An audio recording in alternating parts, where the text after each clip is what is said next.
Welcome to our afternoon session this afternoon on Can Technology Help Solve Farming Challenges, making the most of technology investments on your farm. So I'd like to introduce our two speakers. They are Dr. Callum Eastwood. He's a social scientist and he leads projects on workplace design and workplace productivity. And our other speaker is Dela, and he's a research engineer, and his focus is on studying tech adoption and workplace design and productivity. So I'll now hand over to Brian and Callum. Thanks very much, everyone, for coming. We're going to try and tag team this presentation, so hopefully we don't talk too long, but or get our transitions right. So I guess Brian and I have been working in kind of workplaces and technology research in dairy for at least 2 decades, and have quite a bit of experience about use of technology on farm, and are always looking, I guess, to see what technologies are on the horizon and part of our research. So we want to give you a little bit of a taster today on some of the things that we do in our research, and some insights that we've had. So today I'm going to run through each of these technologies on this slide. I thought it was a good way to start. It's a analysis we saw recently that's come, I think, out of Europe, but definitely internationally. And what it shows is just kind of a scan of the technologies, or the companies that create technologies for dairy globally. And of course, the first thing you see is there's a lot of them. The ones on your left-hand side are technology that's sort of maybe younger, smaller companies that have technologies on less than, I think, 100,000 cows, it says up the top. Over to the right, your big companies where over 1 million cows, their technologies are sort of on or interacting with over 1 million cows globally. And one thing to note is there's a few New Zealand companies up there. If you might see Gallagher, Waikato, even in the middle section of companies, Halter is already in the middle. So there's a influence of New Zealand technologies in there. I guess what I see when I see that is, this is the environment that we dairy in now. There's a lot of technologies available, and it's only going to come more so in the future. So that's a big opportunity if you're a dairy farmer, that here there's a lot of technologies to choose from that might be able to help your business.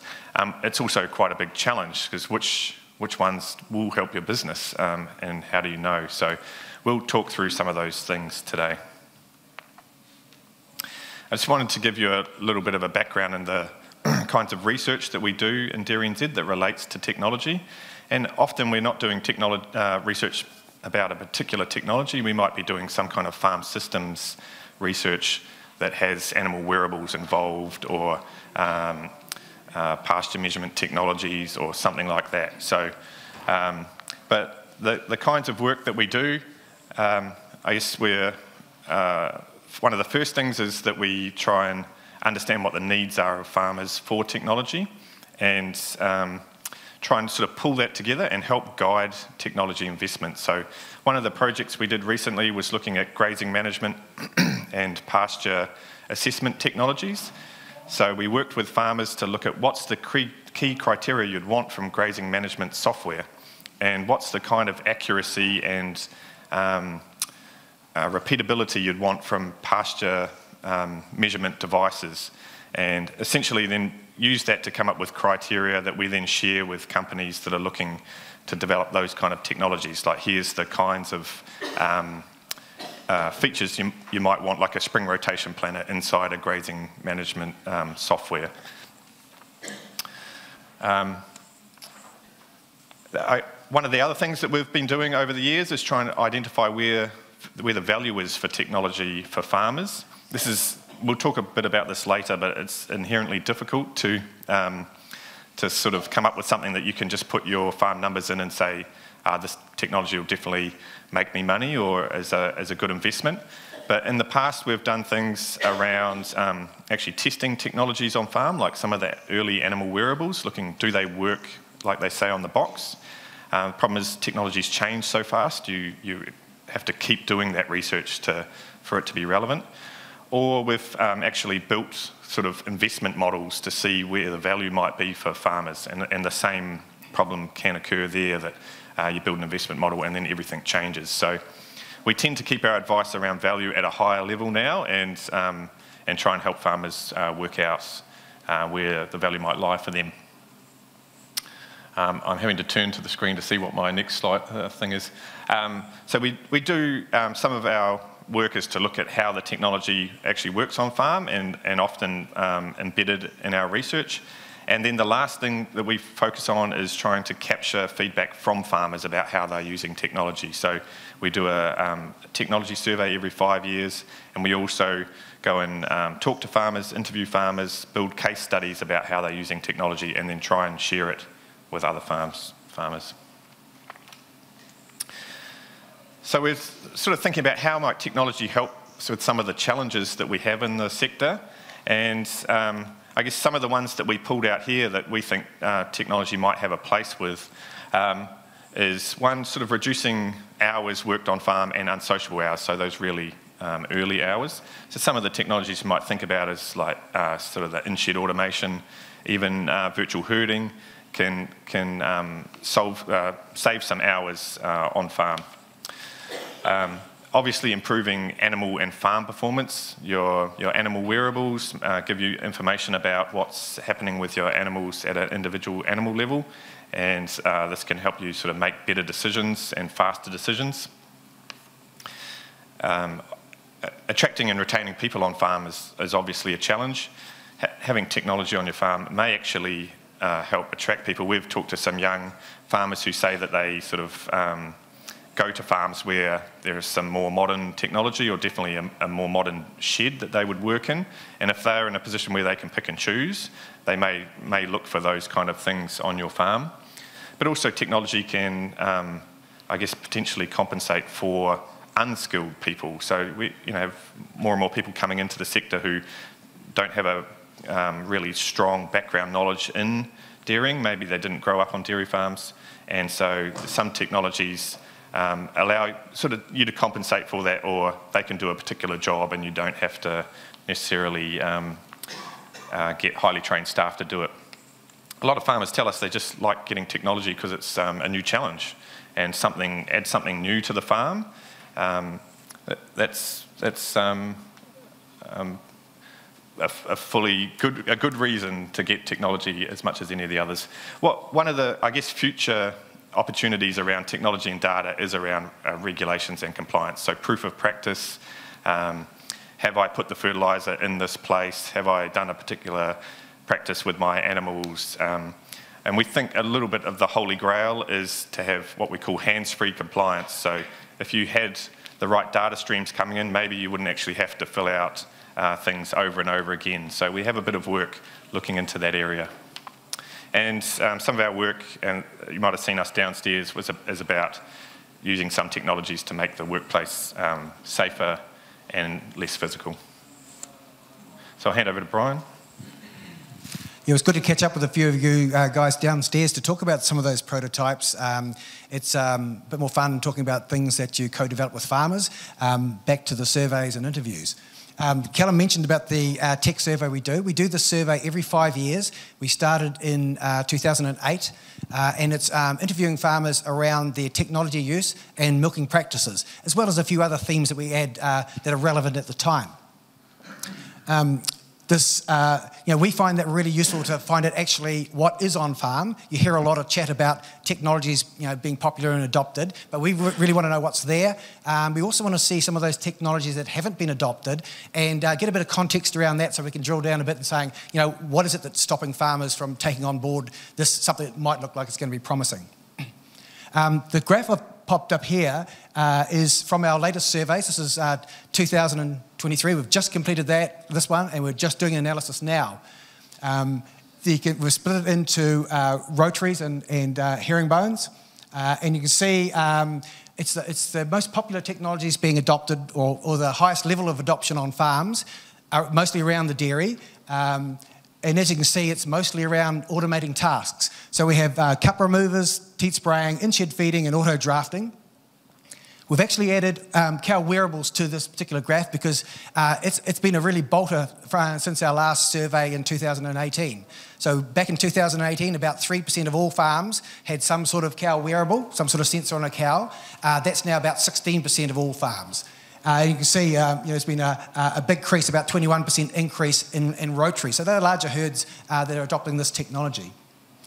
There is a difference between herringbones and rotaries, as you'd expect. The rotaries are a bit newer on average. They're milking larger herds, and sometimes the value proposition is just a little bit better, particularly when you think about it in the dairy.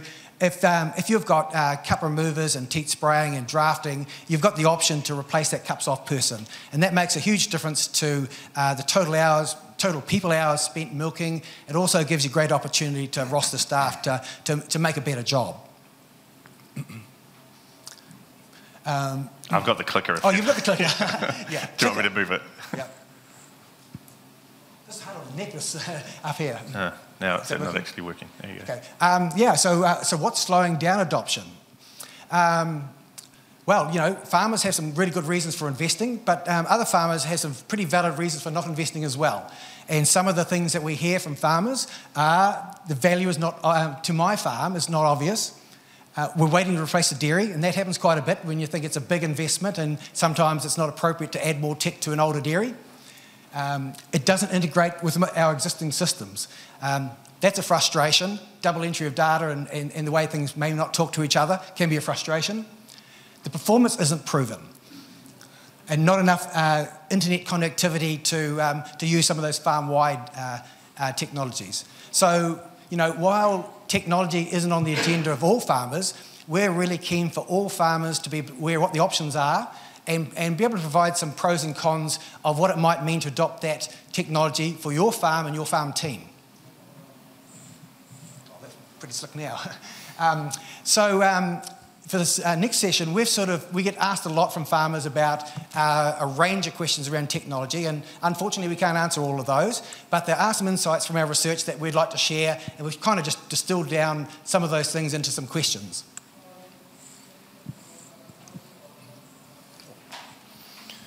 Yeah, so I guess like I alluded to before, we've done some work in the past trying to, guide where the value is with technologies, and the way that we talk about it now is, trying to hit that sweet spot, and what the sweet spot for your farm will be different than somebody else's, and we've taken this diagram from a well-known diagram that talks about viability, desirability, and feasibility. Yeah, I've adapted it a bit, but so first, obviously, you want to assess what the need is. So if it's about heat detection, growing more grass, something about environmental management, try and describe on your farm what the actual need is and what the gap is, and whether that gap can be filled by training your team or doing something slightly different. Is technology the actual answer here? Is where we usually start. And then assessing value and return on investment is really difficult. So you look at some financial factors. Do you save time? Are you potentially going to get some better results from using the technology? What we find with a lot of the technologies that we look at is the non-financial is actually the key part for farmers. So does it make the job easier? Is it something that, if you've got family coming back to the farm, will make it more likely that the family would come back? So don't discount those non-financials, and maybe try and sort of formally acknowledge them, because they can be pretty important. And then the third thing around implementation, we think a lot of people sort of forget that step, that a lot of technologies are not just plug and play. So when you get something even relatively simple on your farm, if it's collecting information for you, you're going to have to do something with that information. So you're still going to have to spend time and maybe upskill your team in how to do it. And we'll spruik our podcast we did with Will Burrett from Ngāi Tahu, but he made a really good point on that podcast, which is about having a champion on your farm. And it's, pick someone who's really into the technology, and it's their job to make the most out of it and keep an eye on it, make sure things are maintained and that you're getting value out of the data. And recently, we did some presentations to the People Expo. I don't know if you saw People Expo last month, but Hayden Lawrence, who's a Taranaki dairy farmer, had his thought process when he's looking at a new technology. So he just said, will it lead to better decisions? Will it save or make me more money? But these other things, will it just save time, or will it make things less stressful? And, if you come to our session after this, we've done some work around sleep on farms. If it allows you to get a little bit more sleep is pretty valuable on a dairy farm. So you sort of keep those things in mind. So we thought we'd run through some sort of particular technologies, and so obviously managing pasture on New Zealand dairy farms is pretty important, and we're often asked where are things at with technology on farms, and the survey that Brian was talking about, we've just got the data from, and I think we're often surprised by these numbers, Brian, that we don't see more technology around pasture management. So about half of farmers are telling us that over the spring period they're still using visual assessment as their main method of assessing their pastures. And there's nothing wrong with a good calibrated eye. It can be as accurate as any of the other devices. I guess, there's not a lot of technology used on our farms, I guess. And there may be a few reasons for that in terms of the time it takes to use them, their accuracy versus using your eye and things like that. Also of interest is what do people do when they go and do their pasture assessments? Well, quite a few don't actually, or temporarily record them. I think, how do we define that? That's in their head, temporarily recorded, yeah.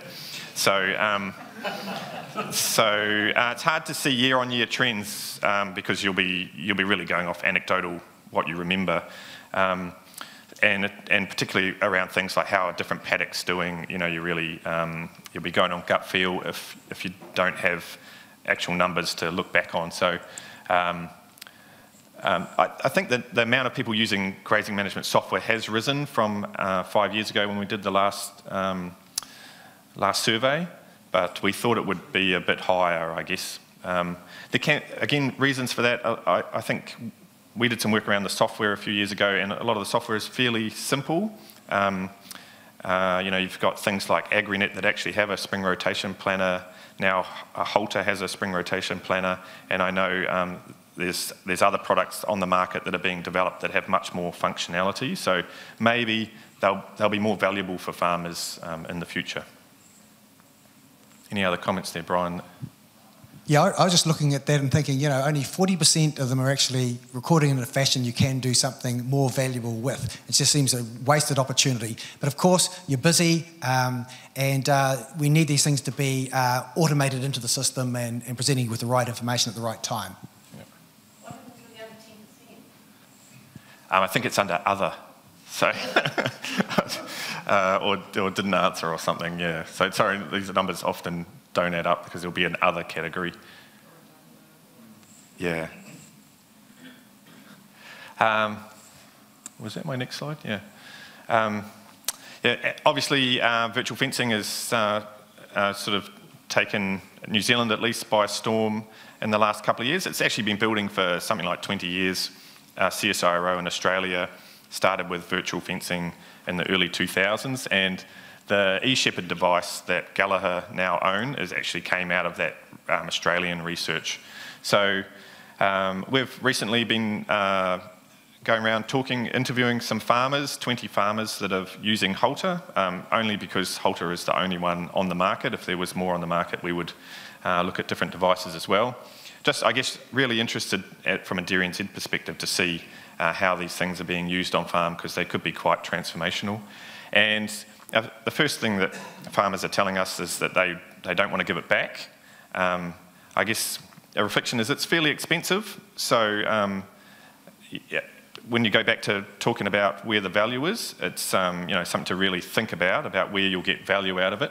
And a lot of the value seems to be in that non-financial area. So saving a bit of time, but making the job easier and things like that. And what we're seeing with the farmers using virtual fencing, virtual herding, is that it can unlock sort of other management options. So it makes things a lot easier with grazing crops, obviously bringing cows in before milking, but doing things like back fencing that you might have not had enough time to do in the past. So.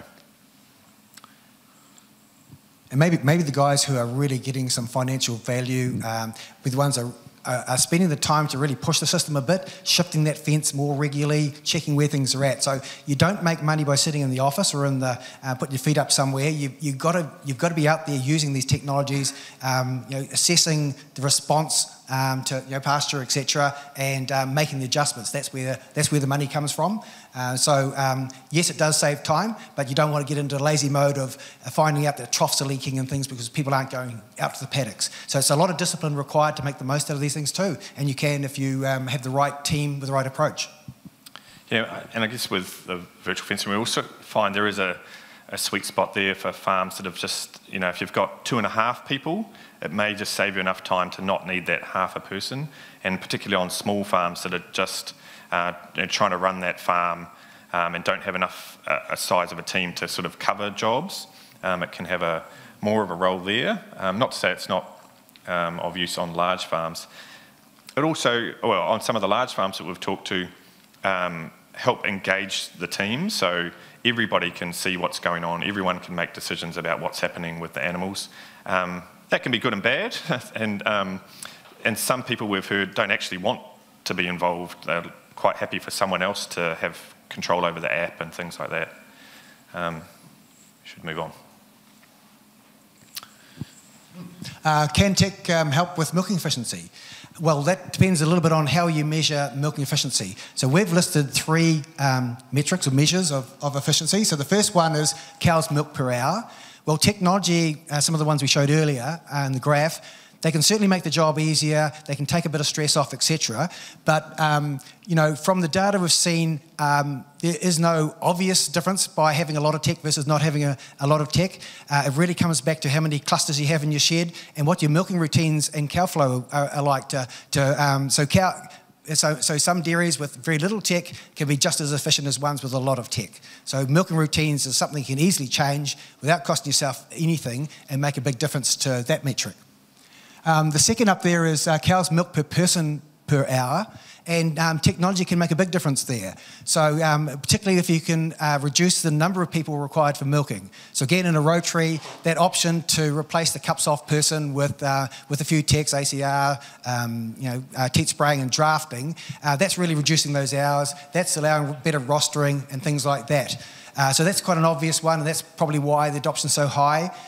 In a herringbone, perhaps, auto teat spraying can save a task. It could save a little bit of time there. But I think some of these technologies might make it easier for one person to milk on their own or just reduce the number of people milking by one, just to take a bit of stress off. So not as direct as in benefit as in the rotary, but if you're going to be milking on your own, you're always going to get tied up with something. You don't want to be over milking your cows and rushing around. So there's a place to play in terms of that metric. And the last one, litres per cluster per hour, and that's really a measure of your milking routine efficiency. And a lot of that, some of it's going to be your cupping routine, how quickly it cups on, but a lot of that is when you actually take the cups off and the variation between farms and how long they milk cows out for. I've just put up the top there, the Milking by Time app by QCons. That's something that can allow you to work out what the best time is for your row time or your rotation speed on your rotary for efficiency. I've got more. I'm moving you on. Oh, are you? No, I've got to go back. Just that last one I would point out, the graph, that's from the Fonterra's Insight report, which you'll have, and it's just showing where people sit in relation to the target. So herringbone, you're trying to get a target of 100 litres per cluster per hour. This farm is about 55, and they could potentially save 6 to 10 hours per week if they're able to improve that. So easy wins if you're able to do that. Happy? Yeah, good. More, what's next? Sorry.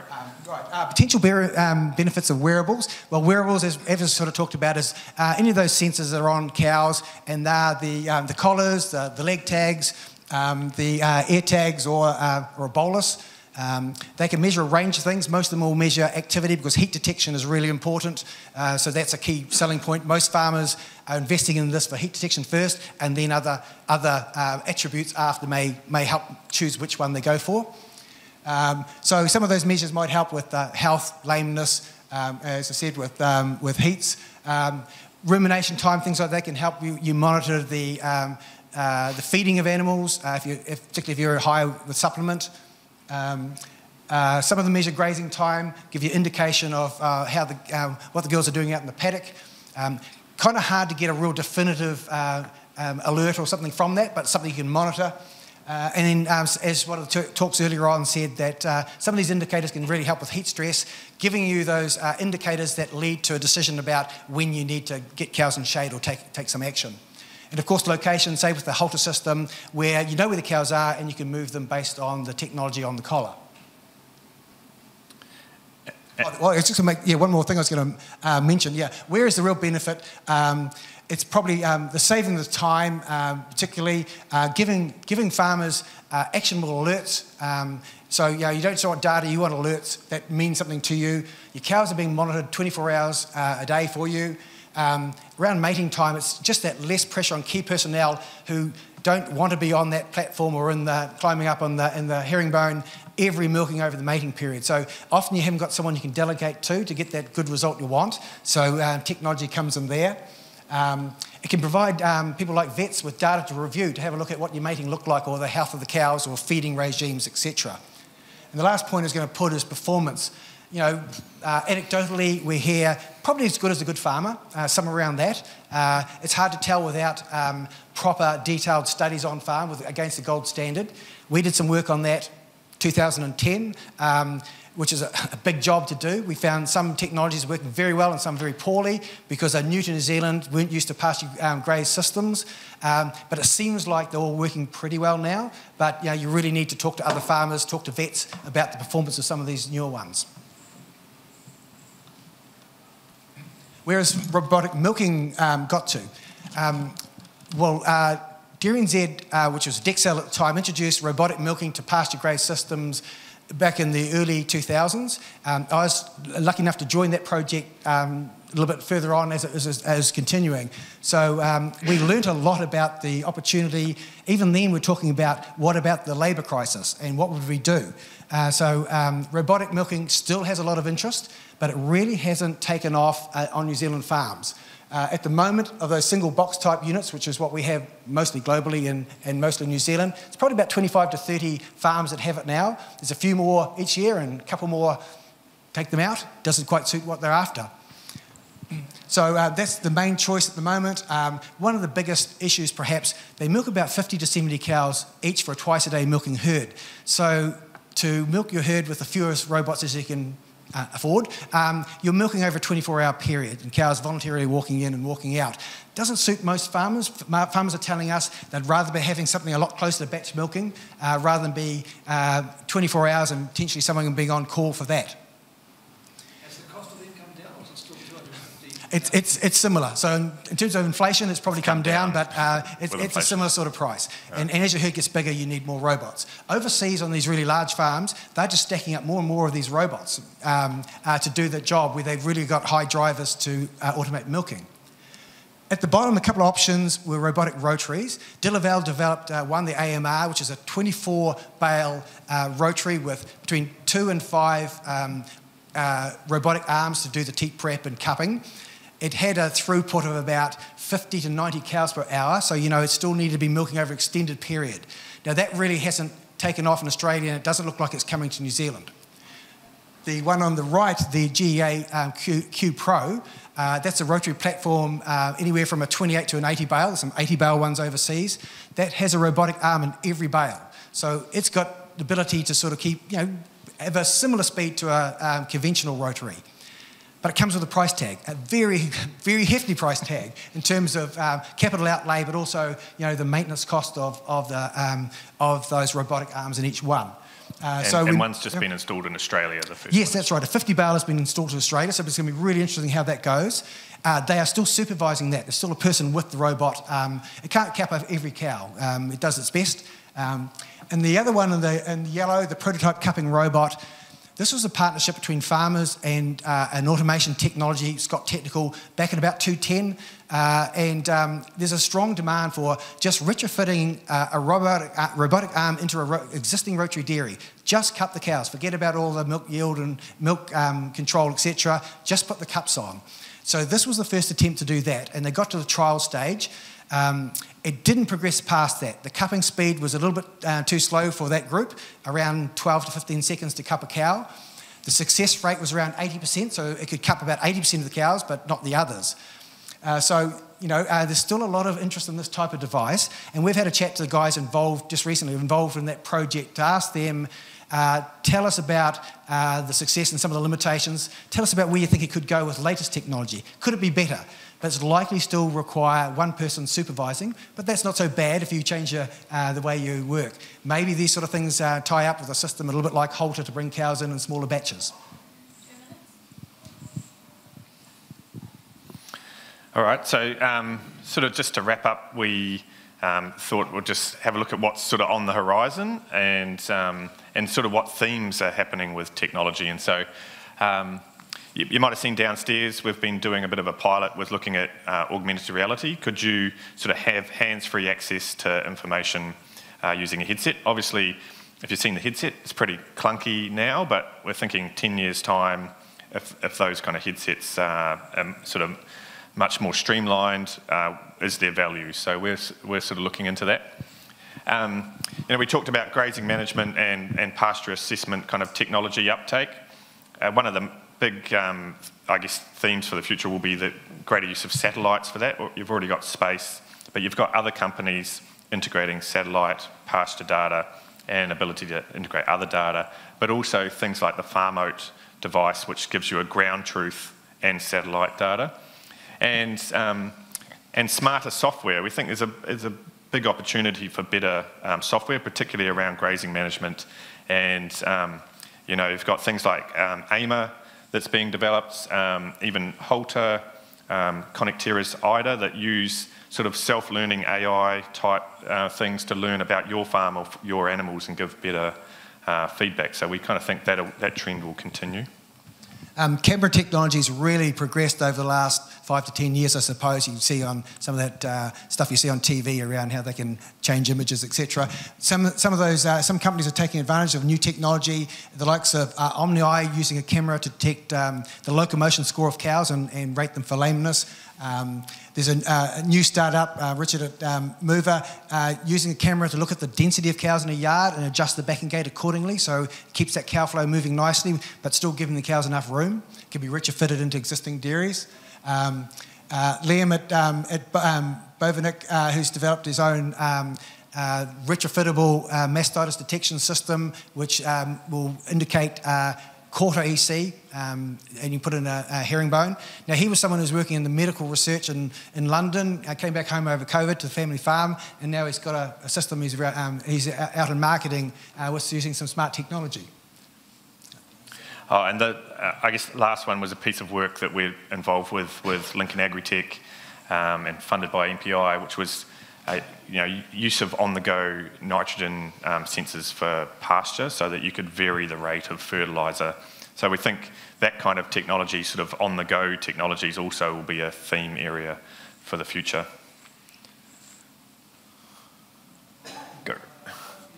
So I guess just a quick reminder about thinking about hitting that sweet spot with your technology investments, and there's a massive amount of technologies out there already, but it's only going to increase, and a lot of the value is is in that non-financial space, so keep an eye on that. And the work that we'll be doing over the next year or two within DairyNZ is looking about how technology and workplace productivity mix, and also looking into that sort of compliance area for how to make more use out of your technology there. And we've got some work with different projects looking at how you combine different parts of data that's coming out of different systems around heat stress and pasture management and things like that. So we'll wrap it there and see if there's any questions before we have to move. So thanks very much. Has anyone got questions for Brian or Callum?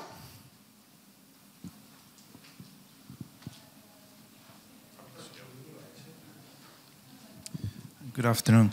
Any question or, sorry, any comment about electronic milk meters or scales on dairy sheets? Well, I guess the first comment is from our survey that's just finished. The adoption is pretty much flatlined for inline milk meters and walkover weighers. Yeah, so that's adoption side of things, I guess. Yeah.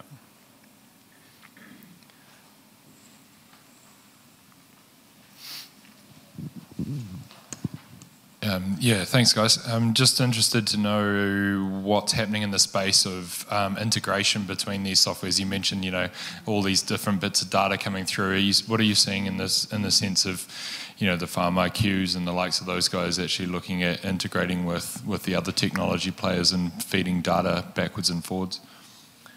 Yeah, so we are seeing a little bit like some of the companies do seem to be saying that they're pairing up. I'm not quite sure if that actually means seamless or they're just sort of aligning somewhat. There was a lot of work over the last decade trying to come up with, and led by DairyNZ, Beef and Lamb, with sort of data standards and data linker, where you would be, you know, sort of more or less like an API style, that your data could easily flow between software. That didn't get a massive uptake from the companies to sort of all get on board that. So I think it's now kind of company to have data exchange. Any other?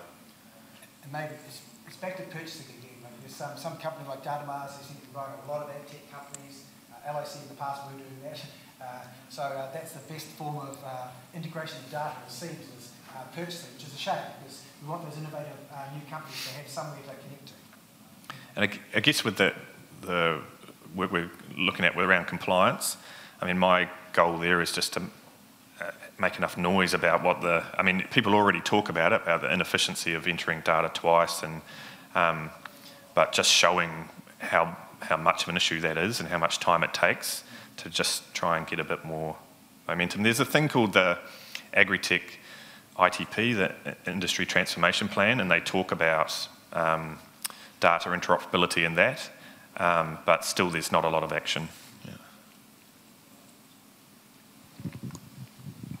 Yeah, there's been a lot of talk in recent months about AI. I'm just wondering whether you maybe comment about how you see it being applied in the dairy shed or in the paddock.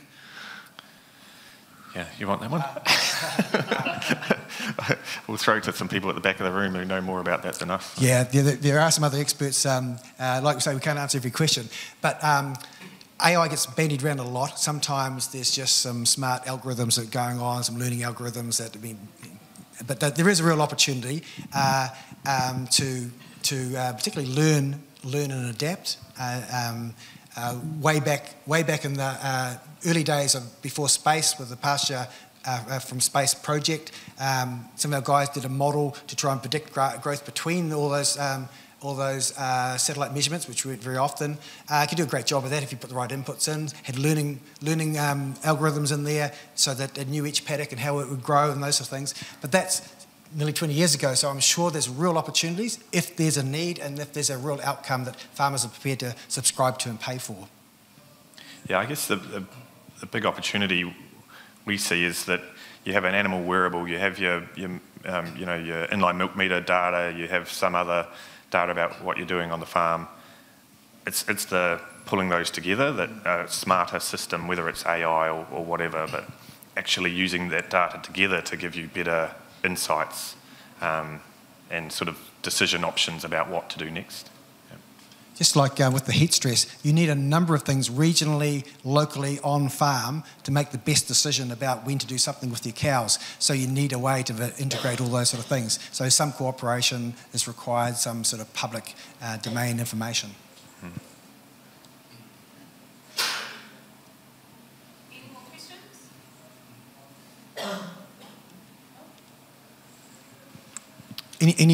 Your general view on technology, where do you see it sitting? Has anyone got any views on that? Is there any feelings of staff losing skill set because of too much technology? That's raised a few times. So some of our guys that we've interviewed have said that. A little bit of a concern with some people learn their system with the technology. They go to other farms and they don't have those skills. But I really think it's just a responsibility to make sure, like we don't know how to fix our cars anymore. We used to fix them all, but not anymore so much. We think we might be able to do it if we needed to. So it's a responsibility of farm owners, I guess, to make sure there's a training program in place. I kind of see some of these things like, have you got a generator in case the power goes out completely, to power your shed? It's those things you don't need very often, but you need backups. You need to be able to go back to the manual skills when you need to, but you also got to run with technology if it makes a big difference to your property. So yeah, I think it's got to be built in. Turn off the system for a week and get on that platform and spot those cows with some tail pain perhaps, or whatever it takes. Yeah, it's definitely something that's been talked about. Wrapping up. We've got a wrapping up segment going on for the last decade or so with the technologies, and yeah, I mean the comment that we're already in our daily lives don't do stuff that people would have done 20 years ago because of technology. But yeah.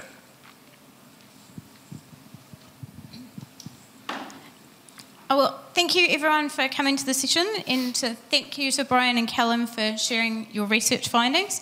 There's a couple of things I've taken away from the presentation today, and that's that there's a multitude of technologies out there available for you in your farm business.